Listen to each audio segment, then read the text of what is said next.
مع أول موقف صعب هتمر بيه، هل هتكمل ولا هتقف ولا هتقول لي أنا هاخد استراحة لحد ما أرجع الحماس تاني؟ بس الاستراحة دي هتخلص إمتى؟ أسبوع؟ شهر؟ اتنين؟ تلاتة؟ أنت يمكن أصلا بعدها تنسى أنت كنت عايز إيه وتتوه.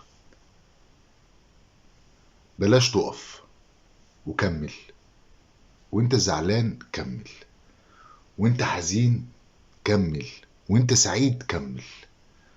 في كل حالاتك كمل وبلاش تقف. إذا كان في هدف فعلا عايز توصله كمل وما تقفش، وخليك واثق إن ربنا سبحانه وتعالى مش هيسيبك ومش هيضيع تعبك، ورب الأسباب هيوفقك لحد ما توصل لهدفك. لأنك لما تستمر حتى لو 1% كل مرة هتوصل.